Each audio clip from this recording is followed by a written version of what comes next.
Olá, irmãos. Saúdo cada um de vocês com a graça e a paz do nosso Senhor Jesus Cristo. Amém? O meu nome é Miriam Anita e eu estou aqui só para contar para os irmãos aquilo que eu entendi do texto A Felicidade do Justo. Esse texto foi escrito pelo irmão Henrique Ramos. Então, não fui eu quem escrevi. Esse texto está no Manancial, que é uma publicação de meditações diárias da União Feminina Missionária Batista do Brasil. Então eu vou ler com os irmãos e contar aquilo que eu entendi, ok? Isto dito, vamos pedir a Deus que nos abençoe. Amado Deus, pedimos que Tu possas aquietar no nosso coração, para que nós possamos entender de Ti, para que nós possamos receber sabedoria de Ti. Ó Pai, fica conosco, em nome de Jesus é que pedimos. Amém. Bom, irmãos, então o nosso texto de hoje é o meu salmo predileto. É um salmo que eu sempre uso para conversar com os adolescentes com os quais eu trabalho. E ele diz assim: a verdadeira felicidade. Felizes são aqueles que não se deixam levar pelos conselhos dos maus, que não seguem o exemplo dos que não querem saber de Deus e que não se juntam com os que zombam de tudo que é sagrado. Pelo contrário, o prazer deles está na lei do Senhor e nessa lei eles meditam dia e noite. Essas pessoas são como árvores que crescem na beira de um riacho.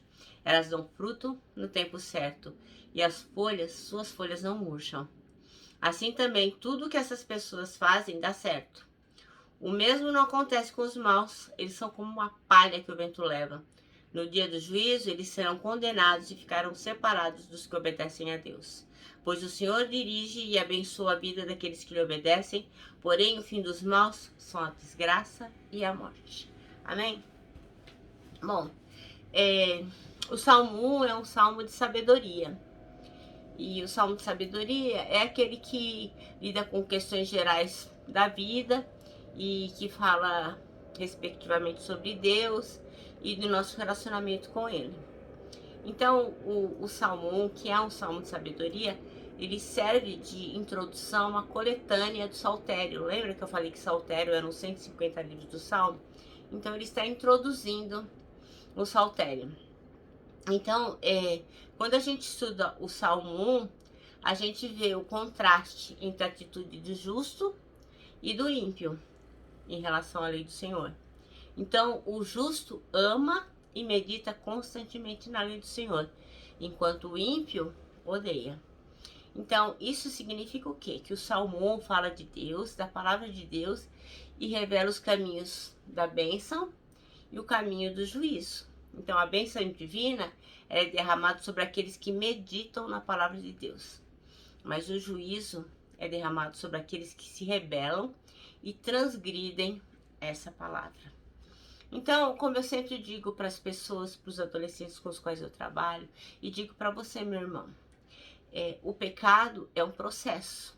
Então, você não acorda de manhã e fala, vou pecar, yes. Não. É um processo que vai por partes, como é descrito aqui no nosso salmo, né? Então, aos poucos. Então, a gente conclui o quê? Que o perverso, ele começa por andar com as pessoas que pensam como ele e começam a colher maus conselhos de outras pessoas ímpias como ele. Então, é fundamental você escolher com quem você anda. Se os seus melhores amigos, eles têm estruturas mentais que ofendem o evangelho, pensam coisas que são contrárias à palavra de Deus, eles acham que é certo aquilo que o Senhor não acha que é certo.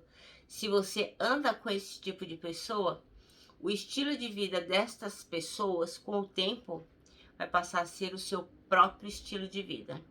A gente começa a achar que não é tão grave assim, vai achar que não é tão pecado assim, e quando a gente vê, a gente está ouvindo os maus conselhos e logo em seguida vai contrair os mesmos hábitos que essas pessoas.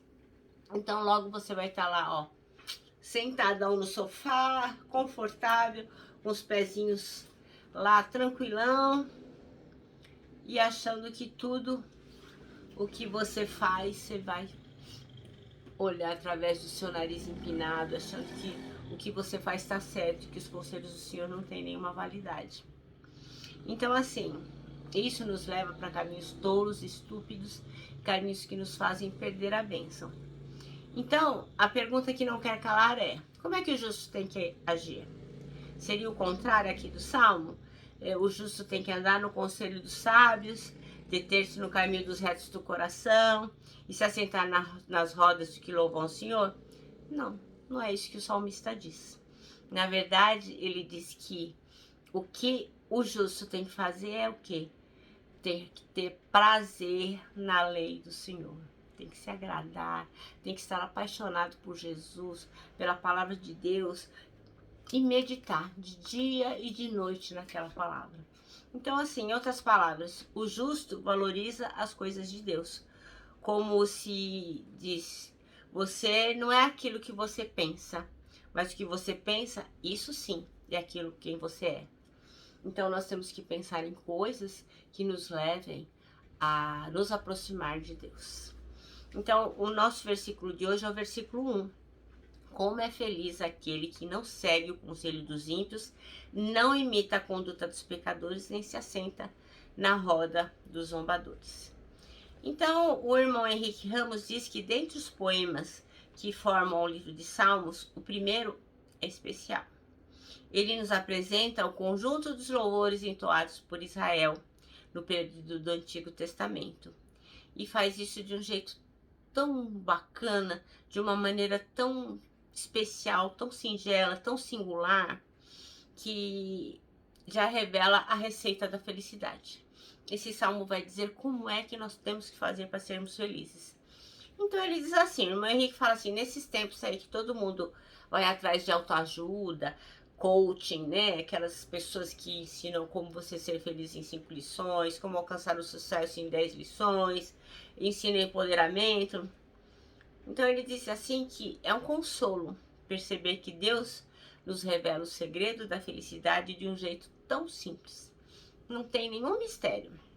Então, não se trata apenas de mais uma receitinha. Olha, faz assim, faz assado. Não, é a única receita que existe, é a receita que o Senhor nos dá para sermos felizes. Então, aquela que não é apenas verdadeira, mas que também é suficiente. Primeiro, por causa de Jesus Cristo. Seu exemplo, o exemplo de Jesus Cristo é a prova da felicidade. Segundo, porque as histórias das escolhas humanas demonstram para o bem e para o mal a sua completa verdade. Então, a gente faz escolhas e essas escolhas nos conduzem a sermos felizes ou infelizes. Assim, a gente não precisa procurar o sentido nem o propósito da nossa existência. Eles estão ali, muito bem declarados, sem custos e nem rodeios. O Senhor já inicia os salmos ensinando qual é a fórmula da felicidade.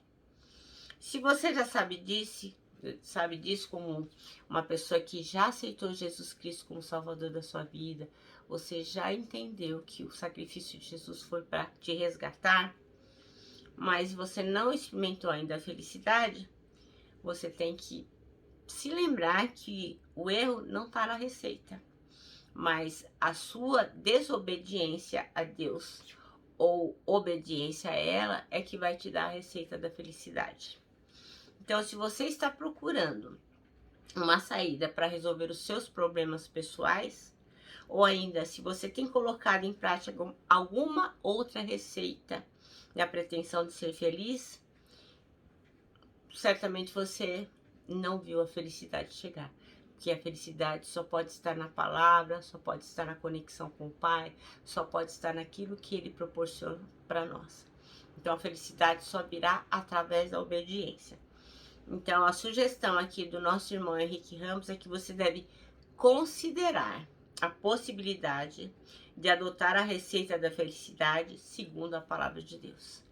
Então o Senhor diz para que você não pare, não ouça o conselho dos ímpios, não se assente com eles. O Senhor não está dizendo aqui que você deve desprezar as pessoas, nada disso. Ele está dizendo que você tem que ter discernimento para fazer as escolhas certas para ter uma vida feliz. Nosso manancial termina assim. A única e verdadeira receita da felicidade está na palavra de Deus. Bom, meus irmãos, eu creio que vocês sabem disso. Aqueles que ainda não conhecem Jesus Cristo devem repensar os seus passos e devem procurar aceitar Jesus como seu Salvador, porque o tempo urge, o tempo está passando rápido e só Ele tem a felicidade, só Ele tem a receita para que sejamos felizes. Bem, meus irmãos, eu termino aqui com o meu abraço fraternal, o meu abraço de ursa. Lembrando que em 2021 ninguém solta a mão de ninguém. E lógico, né, com a nossa palavra de ordem que é saudades.